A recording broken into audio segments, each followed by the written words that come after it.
आप सब नमस्कार, सत श्री अकाल। इतिहास के टॉप 500 प्रश्न का ये सेट 2 है और इसके पहले मैंने एक सेट ही किया है इतिहास का, पॉलिटी का, तो 10 सेट कंप्लीट हो चुका है। टॉप 500 जो आपका आगामी एग्जाम है, आने वाला एग्जाम है, इसके लिए बहुत ही ज्यादा जरूरी है। और याद रखिए, इस सीरीज को हम लोग 1000, 2000, 3000 उतने तक ले जाएंगे जब तक आपकी तैयारी ना हो जाए।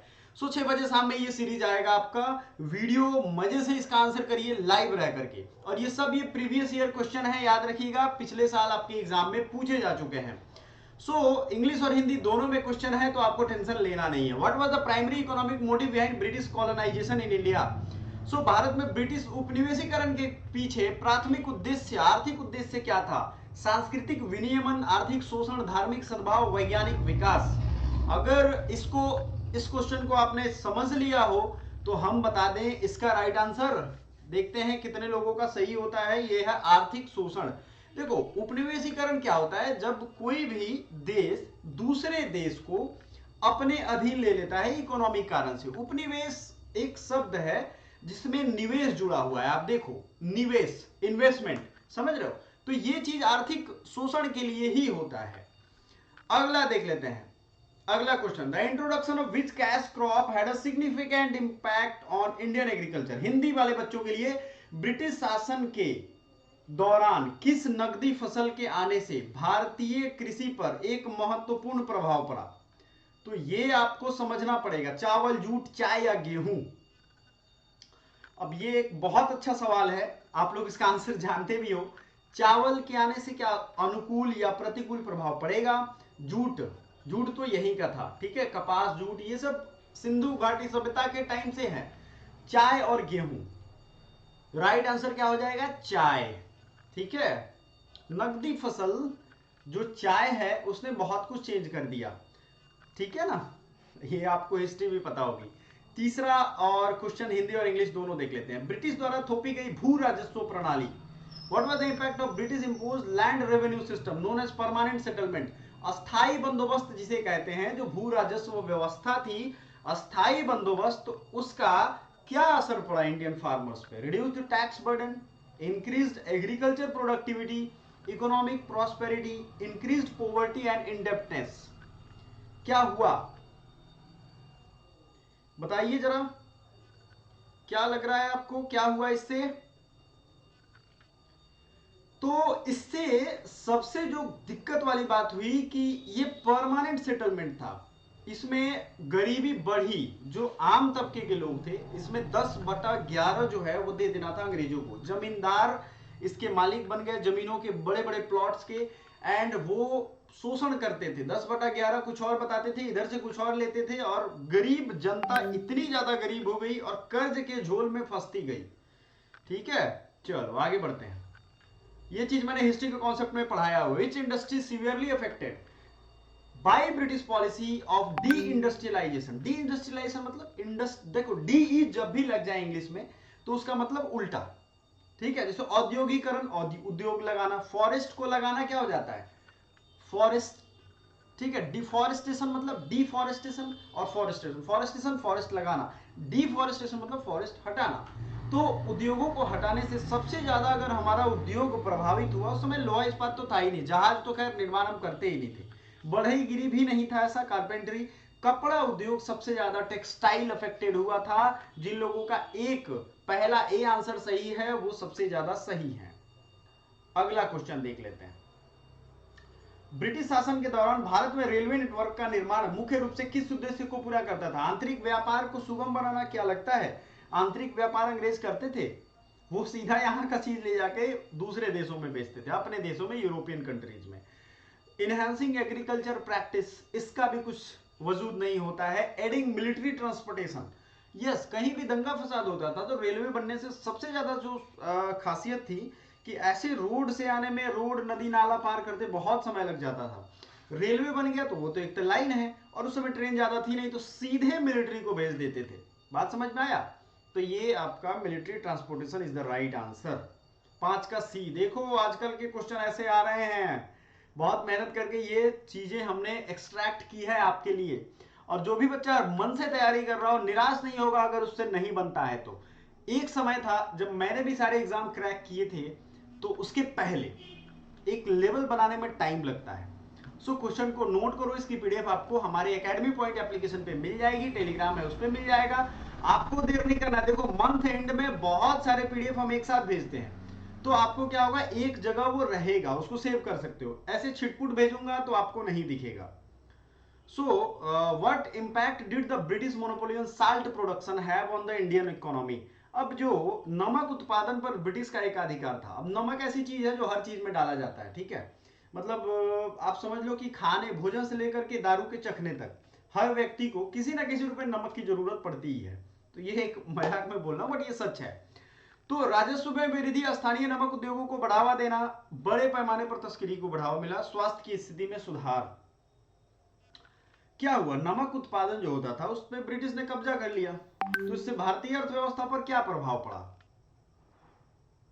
देखो इसमें उनके राजस्व में वृद्धि हुई, जाहिर सी बात है उस पर वो टैक्स लेते हैं, और टैक्स लेंगे तो उनके राजस्व में वृद्धि होगी। तस्करी को बढ़ावा क्या मिलेगा, उस समय तस्कर मतलब भारतीय लोग हो नहीं सकते थे, उतनी पावर प्रेस्टीज सब अंग्रेजों के पास थी। अगला क्वेश्चन देख लेते हैं। Which economic policy led to drain of wealth from India to Britain during colonial rule? किस आर्थिक नीति के कारण औपनिवेशिक शासन के दौरान भारत से ब्रिटेन की ओर धन का निकास हुआ? देखो ये बहुत अच्छा सवाल है, और ये बहुत अच्छे लेवल के एग्जाम्स में पूछे जाते हैं, ठीक है। याद रखना, इंपोर्ट सब्स्टिट्यूशन क्या होता है ये भी बताएंगे, फ्री ट्रेड, मर्केंटलिज्म, प्रोटेक्शनिज्म, वणिकवाद, संरक्षणवाद, मुफ्त व्यापार, आयात प्रतिस्थापन। आयात प्रतिस्थापन क्या था, मान लो हमारे देश में इंपोर्ट सब्स्टिट्यूशन इंग्लिश में कहते हैं इसे, हमारे देश में भाई रबर तो है लेकिन हम एमआरएफ की टायर, हालांकि एमआरएफ मद्रास की ही कंपनी है, तो एमआरएफ टायर की जगह मान लो कोई और एग्जांपल लेते हैं, जैसे मान लेते हैं टाइटन एक टायर है, तो टाइटन हम दूसरे देश से मंगा रहे हैं टायर, लेकिन हमारे पास रबर है। अगर हम सपोज दैट उस रबर से ही टायर बना ले, तो वो तो अपना टेक्नोलॉजी बनाएंगे बस, और उससे प्रोडक्शन शुरू हो जाएगा, तो हमें जो इंपोर्ट कर रहे हैं उसके सब्स्टिट्यूट में हमने कुछ बना लिया। तो ऐसा तो कुछ ब्रिटिशों के साथ था नहीं, वो यहां से ले जाते थे और उल्टा यहाँ की जो व्यापार की चीजें थे उसको खत्म करते थे, ताकि वहां यूरोप से जो चीजें वो ला करके इंडिया के मार्केट में बेचते थे दुगुना दाम में। मतलब यहाँ की चीज सस्ता खरीद के यूरोप ले जाते थे, डबल बिजनेस का खेल वो खेलने लगे। इसे कहते हैं मर्केंटलिज्म। बहुत एक डिफिनिट स्पेसिफिक वर्ड है मर्केंटाइल, प्रॉफिट हर तरह से हो भाई, सिंपल सा लॉजिक है। The establishment of the East India Company had a profound impact on Indian trade, primarily in which sector? Agriculture, textile, mining, technology. East India company की स्थापना, भारतीय व्यापार का गहरा प्रभाव पड़ा किस क्षेत्र में? कृषि, कपड़ा, खुदाई या तकनीकी?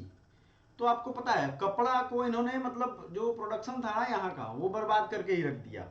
और सबसे ज्यादा इसका प्रभाव पड़ा पावर लूम टेक्नोलॉजी। जब आपने हैंडीक्राफ्ट का नाम सुना होगा, वो हाथ से कपड़ों की बुनाई होती थी।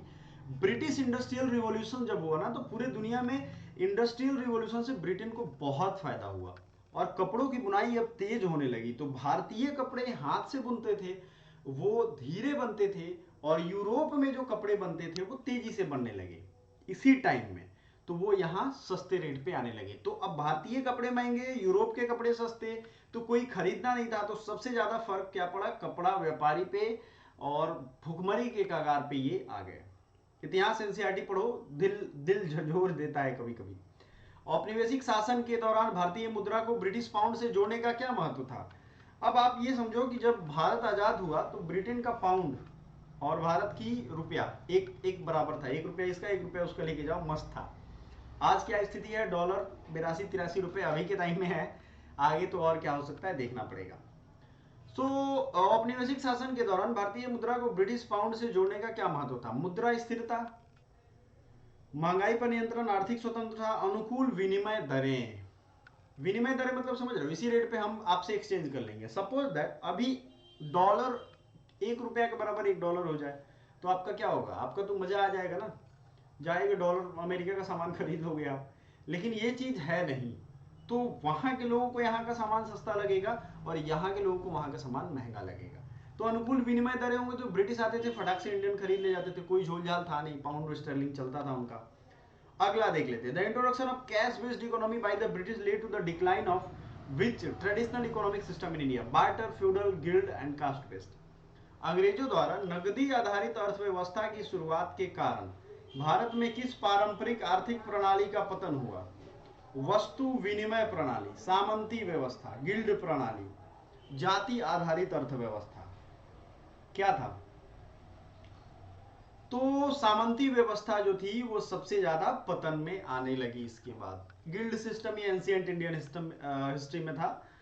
वस्तु विनिमय तो ये उसकी भी पहले, इंसान जब शुरू में अस्तित्व में ही आए थे तब का था। मतलब हमारे पास गेहूं ज्यादा है, आपके पास घोड़े ज्यादा है, तो गेहूं देकर घोड़े ले लो, तो घोड़े से हम घूम घूम के गेहूं फिर ले आएंगे। समझ में आ रहा है ना? ये चीजें हैं।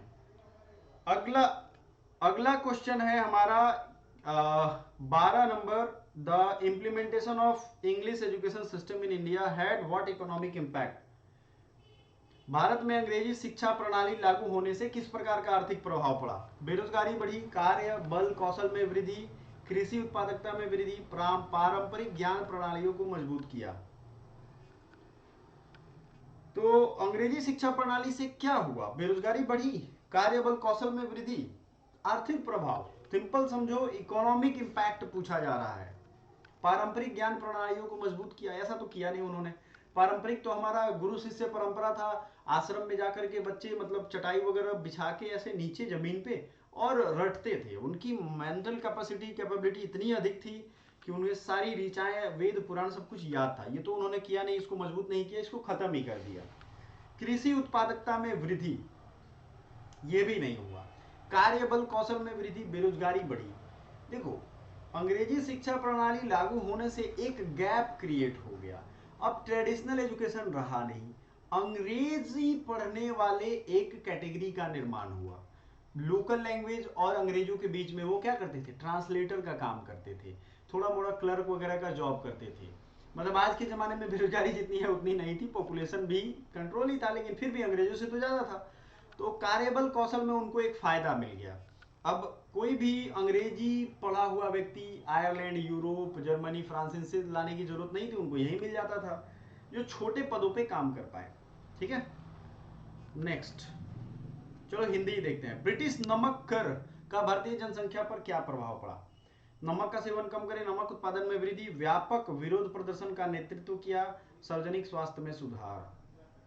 अब क्या फर्क पड़ा? नमक पे जो टैक्स लगाया गया, what was the impact of British salt tax on the Indian population? Reduced salt consumption, increased salt production, lead to widespread protest. ये तो सच है ना। नमक सत्याग्रह ही तो शुरू हुआ था। कब?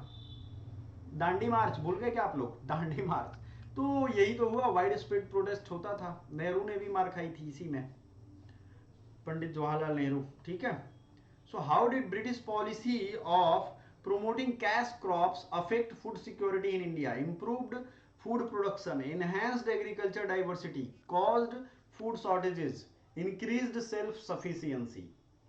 How did the British policy of cash crop? cash crop समझते हो ना, नकदी फसल को बढ़ावा देने की ब्रिटिश नीति ने भारत में खाद्य सुरक्षा को कैसे प्रभावित किया?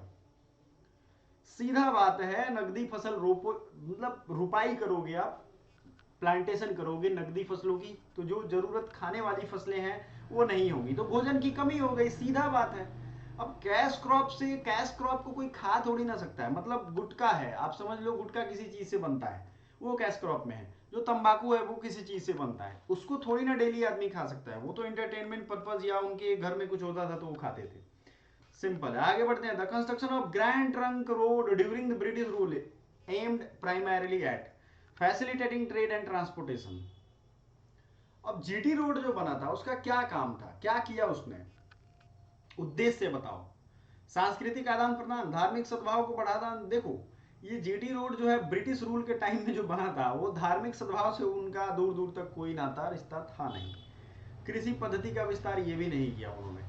ये भी उन्होंने जीटी रोड को रिपेयर करवाया या बनवाया, वो ट्रेड एंड ट्रांसपोर्टेशन का काम है। ब्रिटिश, अमेरिकन, ये जब भी जहां भी है, आज भी देख लो, उनका वही मोटिव है, अपना फायदा हो, कुछ भी करना पड़े इसके लिए। कुछ और भी देश हैं जैसे चीन, इनका भी वही हाल है।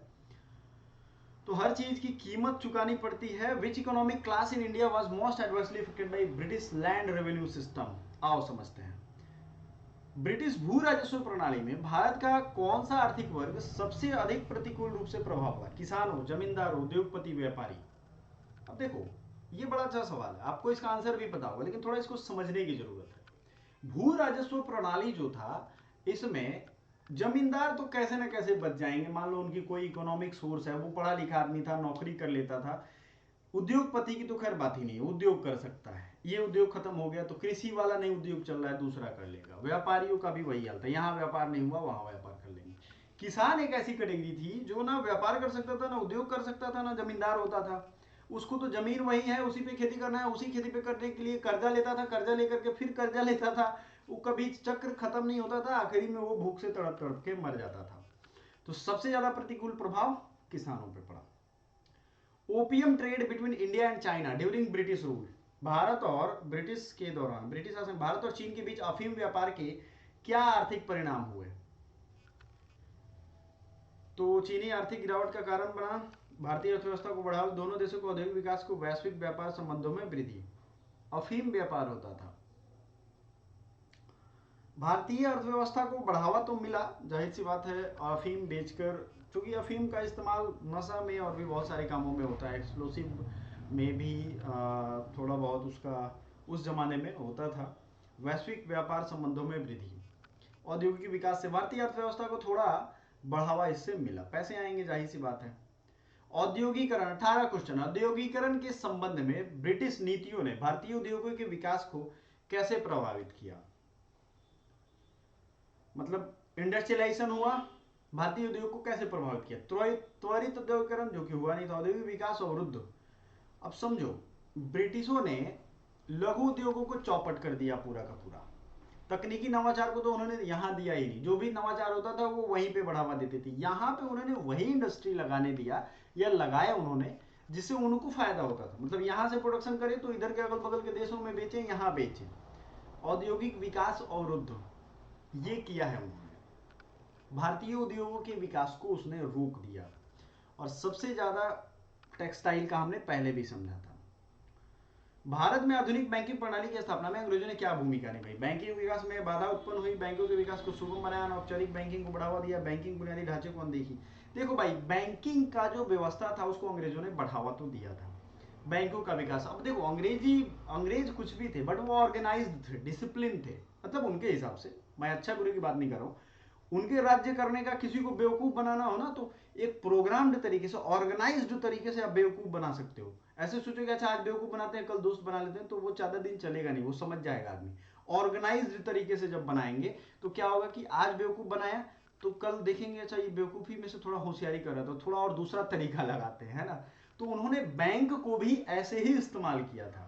अब एक करेंसी तो चाहिए, और एक करेंसी होल्डिंग बैंक भी चाहिए। तो सबसे पहले बैंक ऑफ हिंदुस्तान खुला, तो उन्होंने बैंकों के विकास को सुगम बनाया। ठीक है, उनके टाइम से ही बैंकिंग व्यवस्था शुरू हुई, रिजर्व बैंक भी उनके ही टाइम से चल रहा है।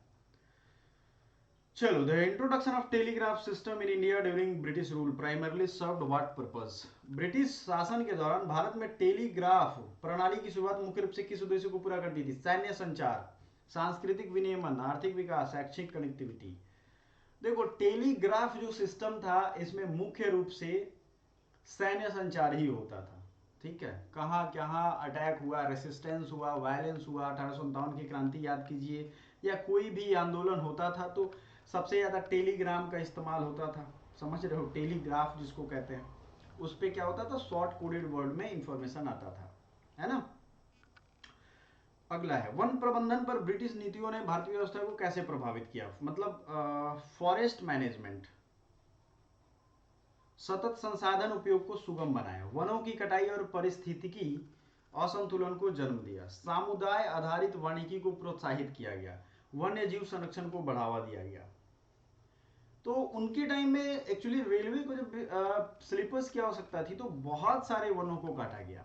ठीक है, बहुत सारे वनों को काटा गया, ये याद रखिएगा।